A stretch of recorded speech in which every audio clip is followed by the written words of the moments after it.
STS ring magnet, and I'm doing PhD under the supervision of Dr. Min Zhang, and we are applied superconductivity group at University of Strathclyde.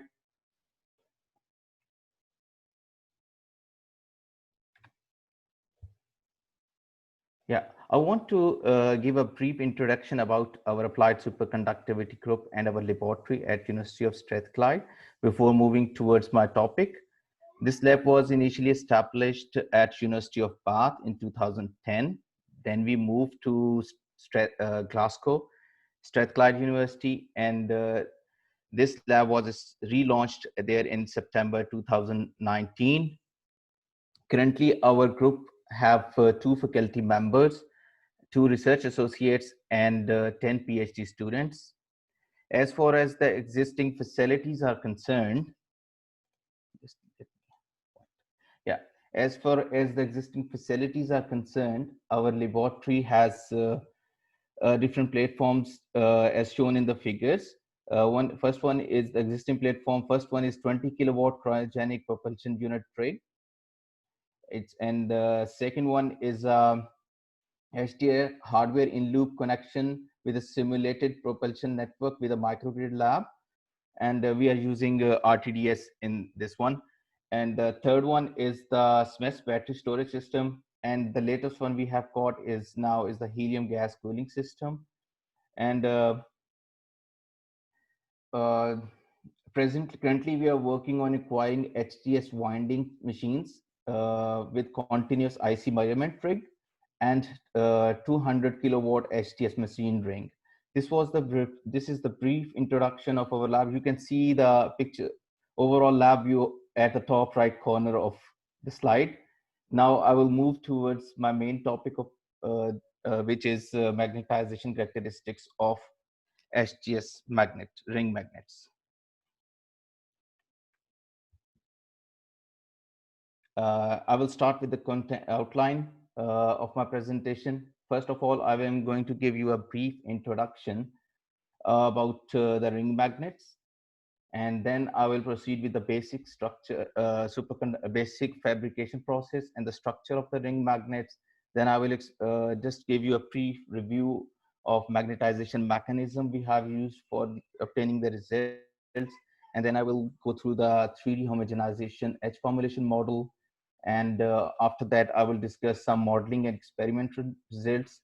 After that, I will discuss an optimized ring magnet design with you guys, and which will be followed by the conclusion.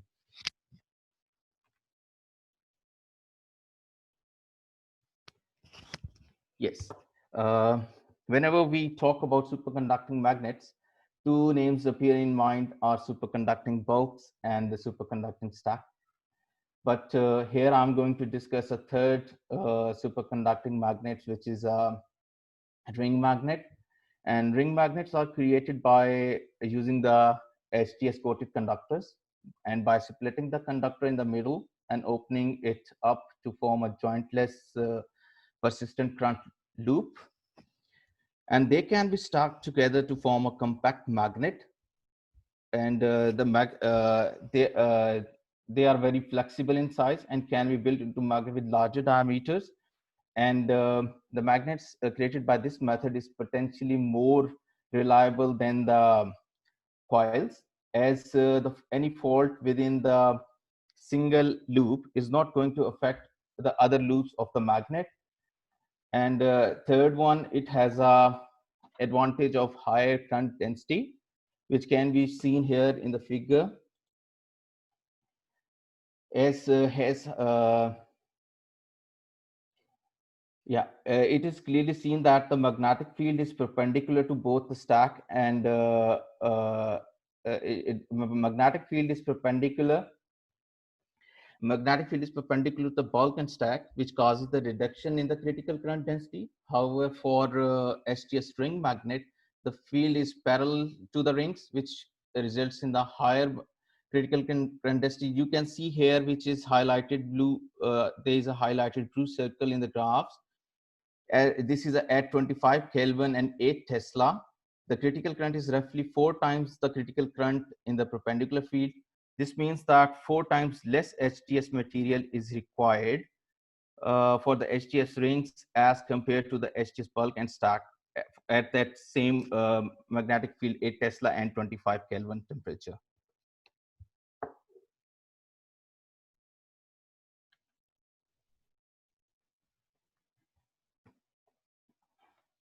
The basic structure of the HTS rings is shown in the figure. As already mentioned, that it is created by splitting the coated conductors, HTS coated conductors, and shaping them into a ring by opening the two sides of the tape and stack them to form a magnet. Here you can see that splitting of HTS tape is the first step. Then we have to create a stack. You can say this is a splitting of tape. Then we have created a stack. We have created a loop, and then we have stacked together, and then arranging the stack, we will get the shape of the magnet, and then we have placed the rings in our holder, which is a process of encapsulation. This structure is very simple and relatively cheaper and having a good mechanical property due to substrate of the HTS tape. And of course, the most important feature is we can build magnet with larger diameters. And HTS ring magnets can be magnetized by different magnetization processes. We have done field cooling at 25 Kelvin for this magnet, zero field cooling again at 25 Kelvin, and pulse field magnetization will be done at 77 Kelvin, and flux pumping will also be done at 77 Kelvin. So the actual sample size is shown in the figure. The actual sample is shown in the figure. This is a double stack sample where we built with 200 rings with an external diameter of 90 millimeters, and the table provided the other parameters of the sample.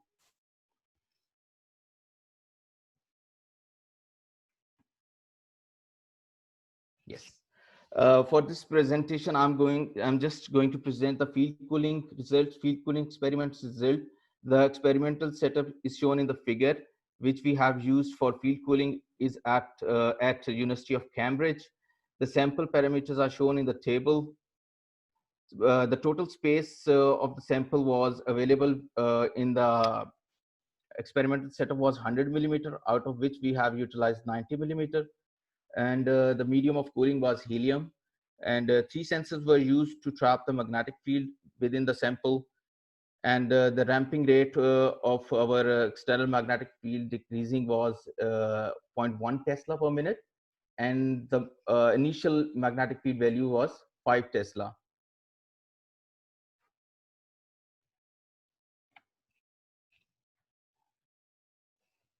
Yeah, this slide shows the actual field cooling results we have obtained from the experiment. This left graph shows the recorded trap field, which you can clearly see that it's a 4.6 Tesla. The right corner shows the PCB mounted Hall sensors.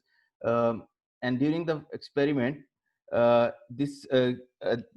we have used 3 different sensors to trap the magnetic field at different positions, which are shown in the figure. So the green line is the external degradation of the external applied magnetic field. So we got these 3 graphs from these sensors.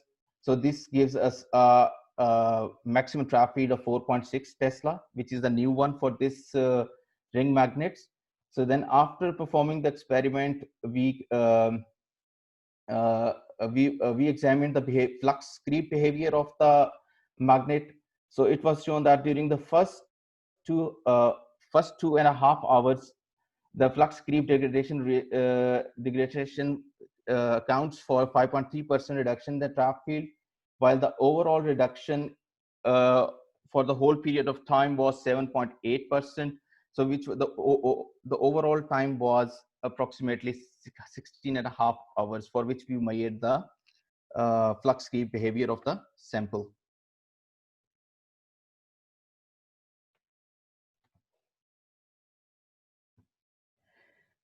Here, 3D geometry of T100 HTS is created by using a software console.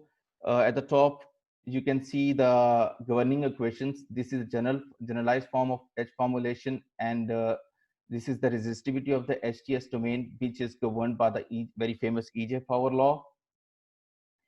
As in model, we were not able to create 200 rings because of the aspect ratio of the tapes. So we have created a homogenized model containing 20 domains, which will represent the 200 rings. So in this homogenized model, every 10 rings were replaced by a single homogenized HTS domain. So the main criteria for this one was to maintain the critical current penetration depth equal to the 10 tapes, and the critical current density for the HTS was adjusted according to the domain of the width. In total, 20 domains were created, which represent the 200 rings. The graph on the right side shows the modeling and experimental result comparison.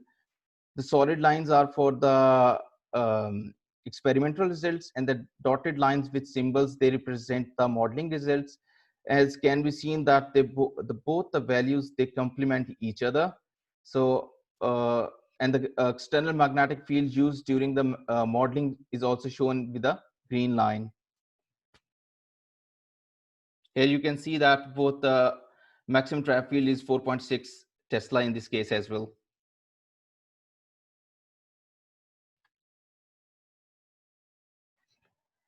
Here we see the current distribution in the HTS domain during the field cooling cycle. The current is being induced from both the innermost and outermost HTS domain during the magnetization, and the process continues until the magnet fully saturates. The recorded current distribution in HTS domains were not uniform.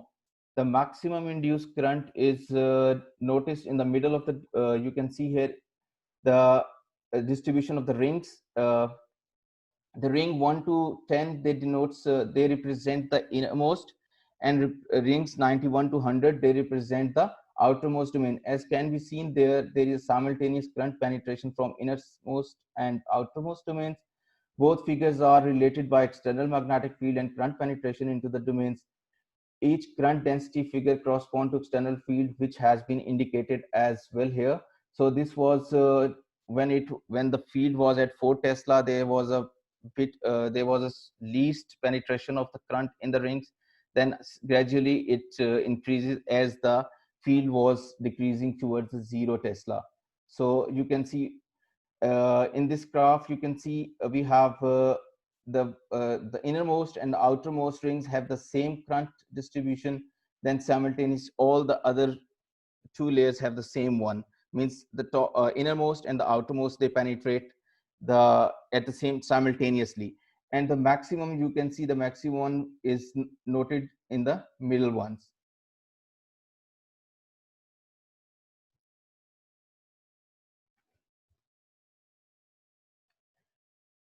Here, we have also performed the temperature dependency of the trap field and the impact of damping rate on the trap field. So on this figure, you can clearly see that the temperature depends on the trap field depends on the temperature. As the temperature increases, the trap field decreases. Also, this graph shows the impact of external ramping rate of the magnetic field on the trap field. The original in the original calculations, we have used a 0.1 second, but for comparison we performed other ramping rates for as 1 second, 5 second, 10 second, and 20 seconds. So we conclude that as the external field ramping rate decreases, it slightly decreases the trap field. As the induced current in the HTS ring experience a longer period of flux creep during magnetization. So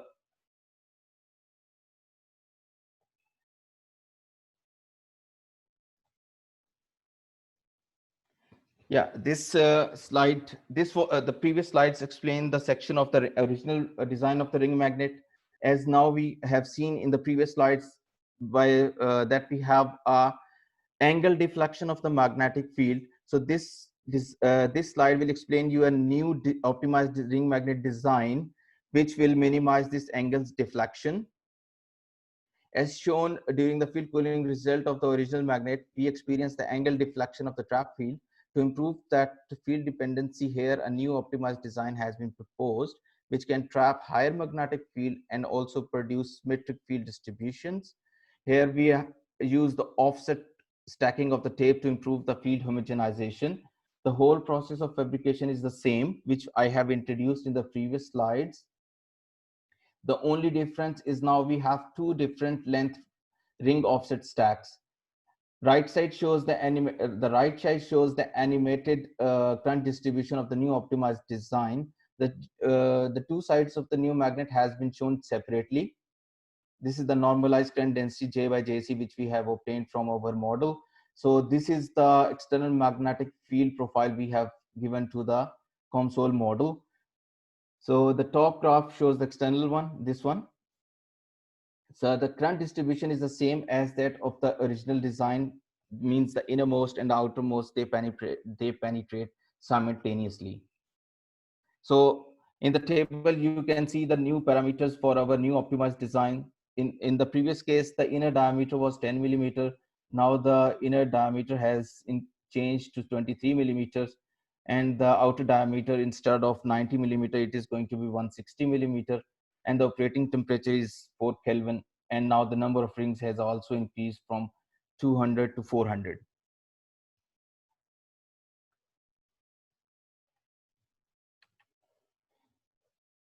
To illustrate the magnetic field distribution difference of the two ring magnet designs, the original magnet and the optimized magnet, we have taken the cut plane configuration from the 3D model to show the difference of the field distribution in the inner of the magnet.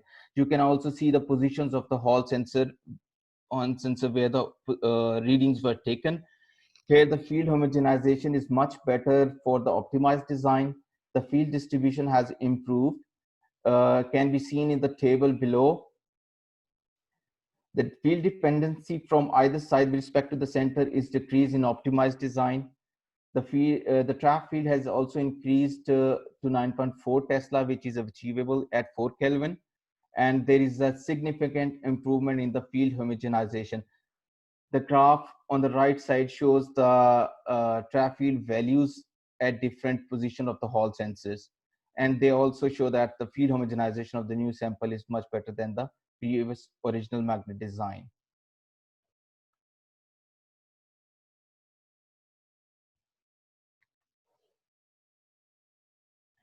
So my talk can be concluded as we have demonstrated a 4.6 Tesla trap field for a 90 millimeter HTS ring magnet at 25 Kelvin. A 3D model has been developed to understand the performance of the ring magnet, and optimized design has been proposed to improve the field homogenization. And our next step definitely is to perform the field cooling and the pulse field magnetization for a optimized ring magnet design. So we have already published a good paper for these experiments, which is available online. Feel free to read it. Thank you for listening to my talk. So nice of you. Thank you very much, Mohammed, for a very clear talk about your